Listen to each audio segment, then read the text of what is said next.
Well, hello everybody.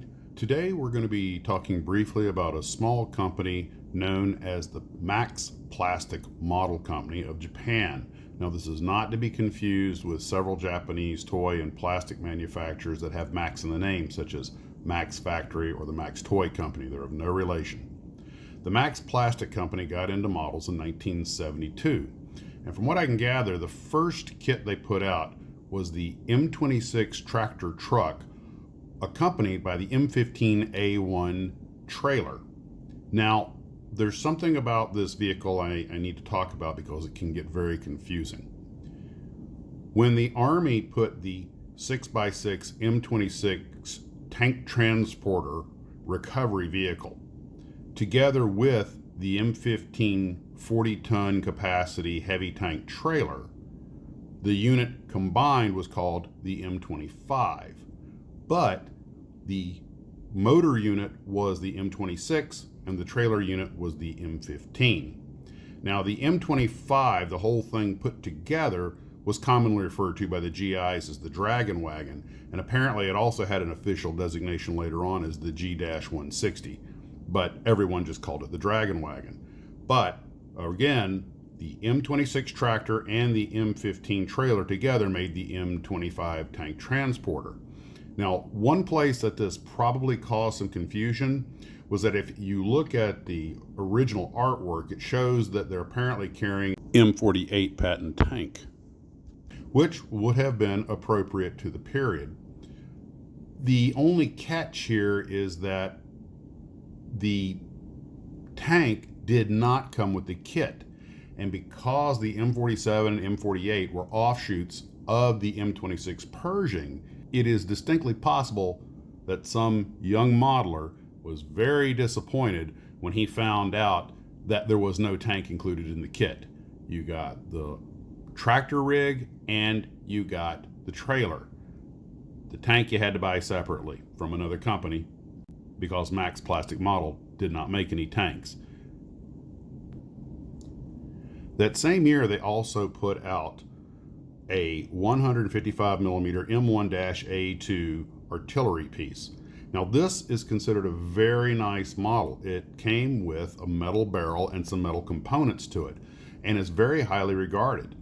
The tank transporter also was noted for having metal axles. So the Max Plastic Model Company kits were very highly thought of. In fact, when they came out in 1972, many people considered them on par with Tomy. Also in 1972, to try and get 3 kits out of the basically 2 models, there was an option. You could buy the 155mm artillery piece as a standalone, or you could buy it in a combo pack with the M26 tractor, or you could get the M26 tractor with the M15 trailer. So basically they found 3 ways to repackage the kits so they had 3 different options. The one thing you could not buy alone was the trailer or the tractor. It only came in the combo packs. In 1973, the only thing they did was change the box art on the Dragon Wagon. Well, in 1974, the Max Plastic Model Company made a deal with a company in the United States, Peerless, and started Peerless-Max. At the same time, they started a deal with a company in Germany called Schrieber and started Schrieber-Max or Schrieber-Max. I believe all of the models were actually shot in Japan and then sent to these companies to market them. I seriously doubt the molds got moved around, but I can't confirm that. But by doing these deals in 1974, they expanded their reach, and at the same time they added a pretty substantial line of new models. They did the Canadian Military Pattern or CMP Light Truck series, which would be the basis for other models. They did the M3 Scout Car. They did the 3/4 ton weapons carrier. They did the M6, which was a 37mm anti-tank gun carriage. They did the Command Reconnaissance Truck, and they did the 1.5 ton personnel carrier. In 1975, they reboxed the M6 with new artwork and simply called it the 37mm gun truck. I think M6 37mm anti-tank gun carriage was a bit of a mouthful. 1975 represented a big shift for the Max company. They started contracting with Airfix and provided 7 of their 8 kits to Airfix for distribution.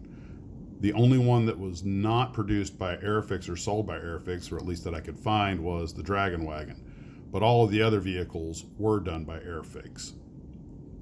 Airfix, however, did not have an exclusive contract with Max. In 1976, Tomy of Japan started producing some of the models. Tomy also produced the Dragon Wagon, which Airfix did not. And this apparently went for some time. The Airfix kits and the Tomy kits are both pretty well respected, as they are made from the Max molds. I don't know exactly who was doing the shots, but given that these seem to have been in production at the same time, I believe that the Max Plastic Company was providing the kits on contract to Airfix and Tomy, and probably retained possession of the molds. In fact, the molds were so well respected that in 1981 and 1982, Italeri also started making some of the kits that were the former Max kits. Due to their affiliation with Testers, some of these kits were marketed as Testers Italieri. But it doesn't end there. Bialik of the Czech Republic would later also start doing some of the Max kits. These molds, although considered a little bit dated by today's standards, were actually very good for the time and still hold up well. Italeri, as recently as 2012, had repopped some of the kits that were originally the Max kits. And, as amazing as it may seem, even Zvezda got some of their molds, particularly the M3 Scout car. And what I was interested to find out was that as recently as 2021, the 155 millimeter howitzer is still in production as we speak. These molds come and go as the demand requires. And unfortunately, according to builders on the forums, I learned that one of the first things that went away when Max lost control of the kit product was the metal barrels for the guns, and a lot of the metal parts disappeared. The Italeri kits apparently use plastic barrels, plastic components, and although they're still good kits, they're just not considered as good as the originals. But it's amazing that as much of this product is around is still in active production, and not as a nostalgia or vintage rebuild, but as an actual currently competitive kit. Revell even made the M3 Scout car for a while. So the Max Plastic Model Company was only around as a standalone company for a few years, basically from 72 to about 76. But many of their models are still being made. I believe all the molds are still out there and serviceable, so you never know when they'll pop back up, or should I say, re-pop back up. Well, that's really all I have on the Max Plastic Model Company. That was all I could find, and it took me a long time to dig that up. But guys, I hope you enjoyed this quick little look at this old company that's kinda, in a way, still around. Thanks for watching, and as always, model on.